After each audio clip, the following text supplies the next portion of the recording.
In early 2009, zoologist Mark Carwardine was sitting in front of a BBC camera, speaking enthusiastically.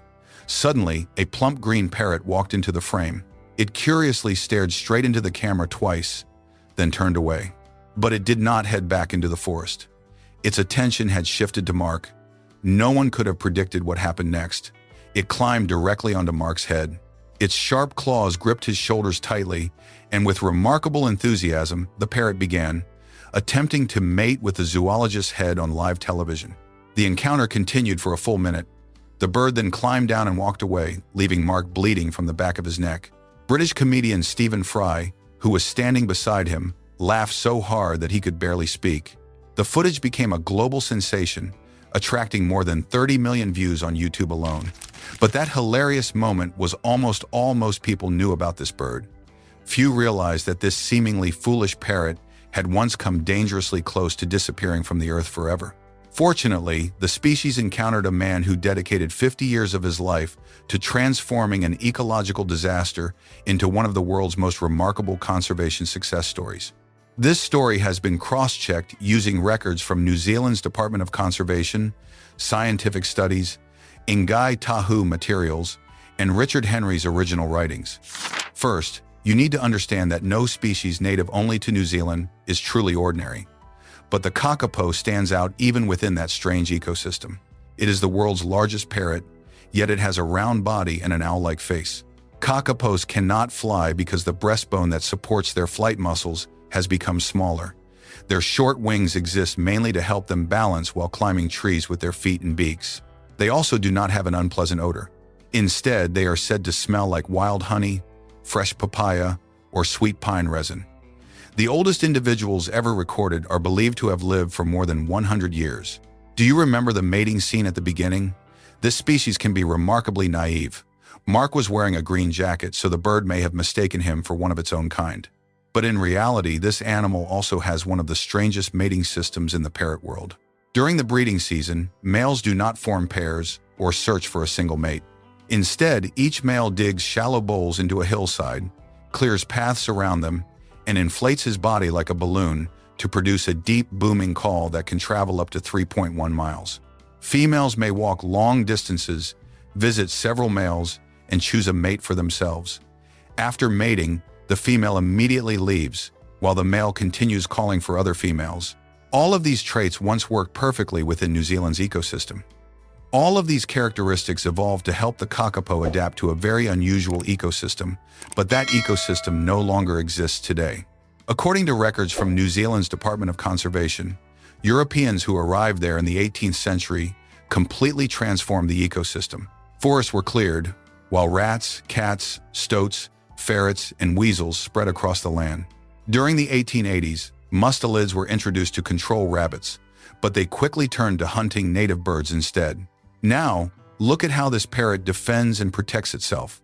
The kakapo's only natural predators were birds of prey, mainly Haas eagle and the laughing owl, both of which are now extinct. As a result, the kakapo developed a defense strategy that was perfectly suited to predators attacking from the air. When threatened, a kakapo simply freezes in place.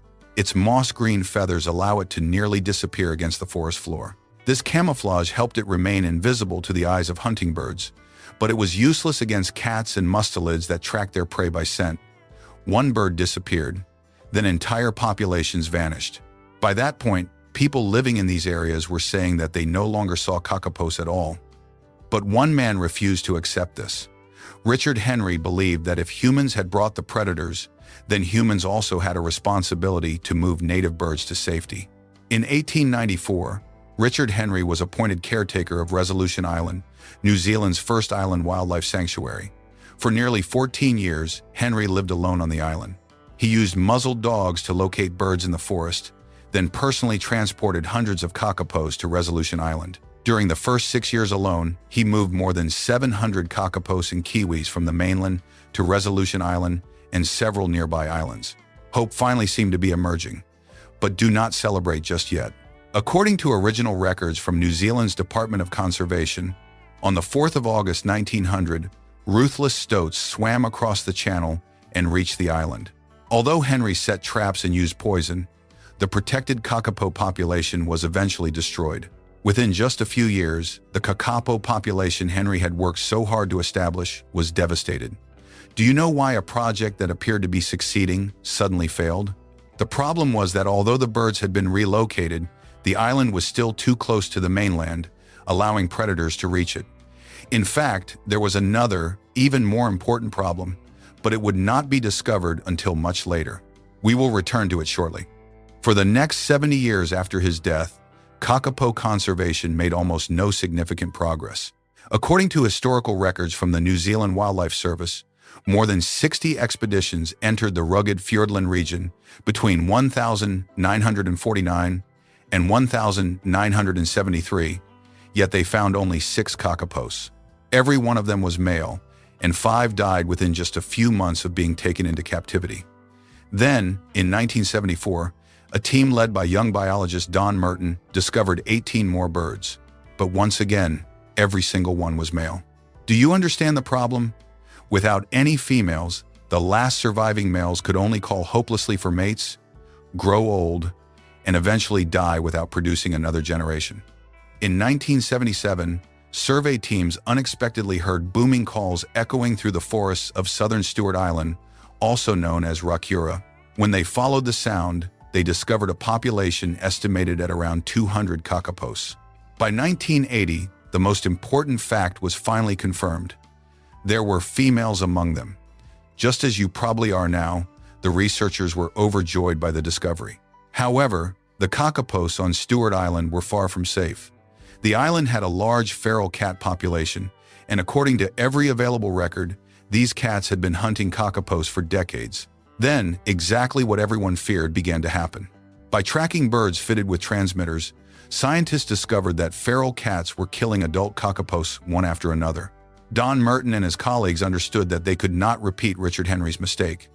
An island could only be truly safe if predators were unable to survive there. From 1980 to 1997, the remaining kakapos were gradually evacuated from Rockura and moved to Wenuaho, Maud Island, and Te Hauturu o Toi. This was not easy. Birds could be injured during transport, face food shortages, fail to adapt, or refuse to breed in their new environment. But leaving them behind would almost certainly have allowed the cats to continue wiping out the population. Because removing cats from all of Stewart Island was not yet possible, New Zealand focused on turning the receiving islands into ecological fortresses. Cats were eradicated from Te Hauturu o Toi in 1980, wekas and possums were removed from Wenuaho in 1986, and rats were later eradicated from Wenuaho in 1998. As a result, the number of adult birds killed by cats and mustelids fell dramatically. Even so, by 1995, only 51 kakapos remained in the entire world, 31 males and 20 females. That number was painfully small for the entire surviving population of one of the world's most evolutionarily unique parrots, but it still laid the foundation for a new chapter. Most importantly, the bloodline of the legendary kakapo named Richard Henry, the last surviving bird from the Fiordland population, was successfully preserved. He passed invaluable genetic diversity to later descendants, including Sinbad and Rahotu. At last, the kakapos were living in what seemed like the perfect environment. They had protected islands, rangers, tracking devices, and supplemental food. Cats and mustelids had almost no chance of reaching them. According to conventional thinking, this should have been the moment when the population began growing rapidly. But the opposite happened. For many years, these parrots remained strangely reluctant to reproduce, pushing the population into a frustrating ecological mystery. In 2002, after years of persistent research, the mystery was finally solved. Kakapos do not reproduce according to a human schedule. They usually enter the breeding season only when rimu trees produce fruit at the same time. Rimu, for those who may not know, is one of the slowest growing and longest living conifer species on Earth. A mature rimu tree can be more than 500 years old. It reproduces by producing large numbers of small green fruits. However, rimu trees do not produce heavy crops every year. Instead, major fruiting seasons occur only occasionally. A rimu tree may produce an abundant crop only once every 2 to 6 years. In 2002, after correctly predicting a major rimu fruiting season and bringing the mature females together on Wenuahu, 95% of the females nested. 24 chicks survived until they were ready to leave the nest, and the entire population increased by 39% in a single breeding season. According to available biochemical analyses, rimu fruit contains high levels of calcium and vitamin D3. Based on the principles of reproductive endocrinology, vitamin D3 plays an essential role in the formation of eggshells. But another mistake soon emerged. When the females received too much care and too much food, those in better physical condition tended to produce more male chicks. Analyses showed that about 70% of the offspring from females receiving supplemental food were male. The program was forced to carefully control the weight of each female and reduce the amount of food provided to restore a more balanced sex ratio. Female kakapos were still kept healthy enough to nest, but they were prevented from accumulating too much body fat. The sex ratio among the chicks immediately returned to approximately 50% male and 50% female. This lesson was later applied to many endangered species recovery programs around the world. You cannot simply give an animal everything it could possibly want. You must provide exactly what it would find in the natural environment to which it evolved and adapted. Now, let us return to the kakapo. You probably think the problems were finally over, right? No, the danger had not ended yet. Since 1985, approximately 40% of kakapo eggs have been unfertilized, while another 20% of embryos have died early because of inbreeding. To reduce these risks, the Kakapo Recovery Program entered a phase that was nearly unprecedented in wildlife conservation. Every kakapo was given a name, a family tree, a complete health history, a record of how many offspring it had produced, and an assessment of its genetic value. Each bird carried a radio transmitter, allowing rangers to know where it was, when it mated, which bird it mated with, and when a female began nesting. But tracking alone was not enough. Because so many eggs were unfertilized and the population had extremely low genetic diversity, scientists began using artificial insemination. They collected semen, tested sperm quality, and selected males carrying rare genes or having relatively few offspring. Sperm could also be frozen for future use. In 2009, the first kakapo chicks produced through artificial insemination were born.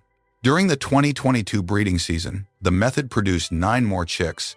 DNA testing also allowed the research team to identify exactly which male had fathered each bird. Even the eggs received individual care. Real eggs could be removed from the nest and placed in an incubator, while a fake egg was left behind so the mother would continue incubating as usual. Later, the team developed 3D printed smart eggs that could produce sounds resembling a chick preparing to hatch.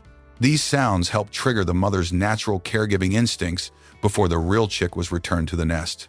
These sophisticated design and manufacturing techniques are often associated with the experience of New Zealand's special effects experts.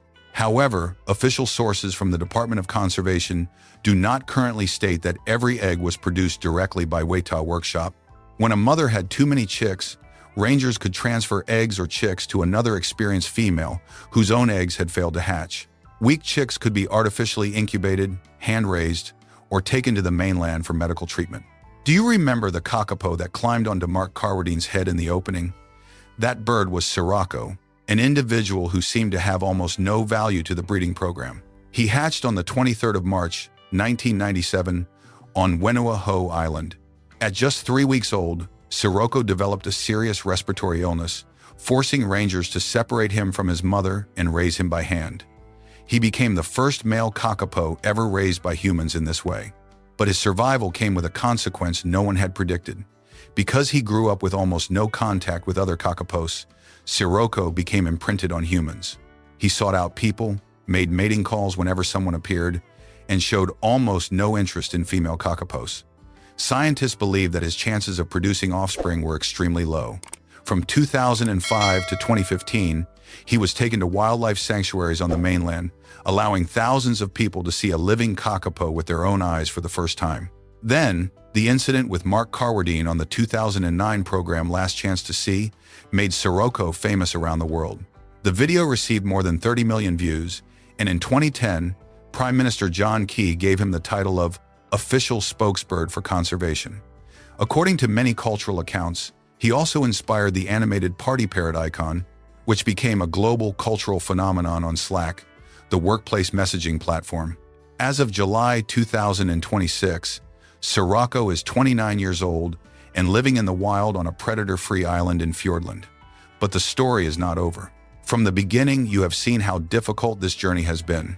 Humans had worked to prevent nearly every known danger, but another new threat was about to emerge. In 2019, just as the program had completed its most successful breeding season in decades, a new enemy appeared. It was aspergillosis, a fungal respiratory disease that began spreading among the kakapos on Ngāi Tahu. Dozens of birds were immediately flown to veterinary hospitals on the mainland for emergency treatment. In total, 21 birds were diagnosed and treated. 2 adults and 7 chicks died. Rahotu, a young bird carrying an especially rare Fiordland bloodline, was also infected but fortunately survived after receiving treatment at Dunedin Wildlife Hospital. Genes that have disappeared do not simply return when the number of birds increases. This genetic bottleneck is linked to high rates of unfertilized eggs, early embryo death, and a reduced ability to resist disease. In fact, scientists had already recognized this danger. In 2015, when only 125 kakapos remained in the world, the Kakapo 125 Plus project was launched to sequence the genomes of every living bird, along with several deceased individuals that still held important genetic value. The data helped researchers determine family relationships, identify rare genetic lines, select breeding pairs, and study the causes of infertility and disease. From that point on, the struggle was no longer taking place only on the islands. It had moved deep into every cell, every embryo, and every strand of DNA. Humans could remove cats from the forest, but they could not easily erase the damage that a century of population decline had left within the species itself. As of February 2026, the global kakapo population stood at approximately 236 birds, the highest number in nearly 50 years. The population had previously peaked at 252 in 2022. In early January 2026, before the eggs began to hatch, the population stood at 236 birds, but only 83 females were old enough to reproduce. This was only the program's 13th breeding season in 30 years. Think about that. More than 200 birds were alive, yet the chance of producing the next generation depended on only a few dozen females, a rimu fruiting season, and just a few short months. Most female kakapos successfully raise only about 1 chick per breeding season, so even an exceptionally good year cannot immediately add hundreds of birds to the population. On the 14th of February 2026, the first chick hatched on Pukenui, Anchor Island. The egg belonged to Tiwiri, but it was incubated by Yasmin, an experienced mother. At that time, the program had recorded 187 eggs, but only 74 contained developing embryos. Not all of them would hatch, and not every chick that hatched would survive long enough to become fully feathered and leave the nest, the point at which it would officially be counted as part of the population. But another problem emerged as their numbers increased. They began running out of places to live. Ngāi Tahu, covering approximately 3,450 acres, and Pukenui, Anchor Island, covering about 2,820 acres, remain the most important habitats, but their available space, food supplies, and breeding territories were limited. Chalky Island, which is smaller at approximately 1,270 acres, was being used to test a population that depended less heavily on human assistance. For this reason, kakapos were moved to Sanctuary Mountain, Ngāi Tahu in 2023, a mainland forest covering approximately 8,400 acres and surrounded by nearly 29 miles of predator-proof fencing.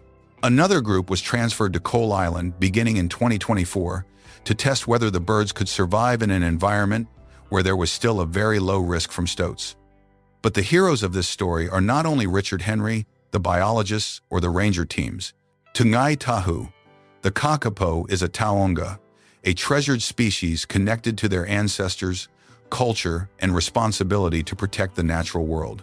Since 2005, Ngāi Tahu Representative Tane Davis has been directly involved in the Kakapo Recovery program, helping guide decisions about the bird's protection, relocation, and management.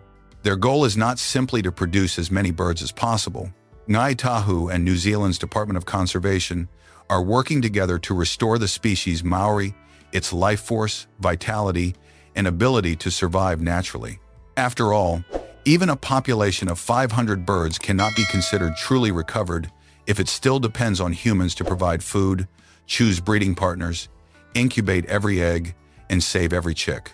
For this reason, the 2026 breeding season marked an important change. In some areas, the program reduced supplemental feeding, checked nests less frequently, allowed more eggs to hatch naturally, and gave mothers greater responsibility for raising multiple chicks. This approach may result in higher mortality among eggs or chicks, but it helps scientists understand how independently kakapos can survive. In conclusion, the kakapo did not return because of a single decision.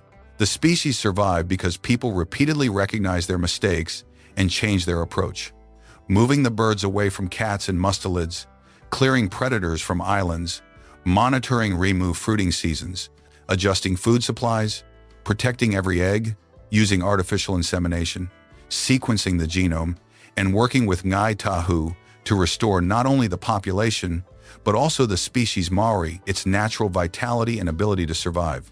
The program's greatest achievement is not simply that it increased the population from 51 birds in 1995 to more than 200 today. More importantly, people came to understand that saving a species does not mean forcing it to live according to our plans. It means rebuilding the environment it evolved to depend on, repairing the damage caused by humans, and then having enough patience to step back. That lesson is not limited to New Zealand. From fragmented forests and disappearing wetlands to declining species around the world, restoring nature always requires time, experimentation, and long-term responsibility. How far do you think humans should intervene before allowing nature to continue on its own? Share your thoughts in the comments and subscribe to the channel to join us for more stories of ecological recovery.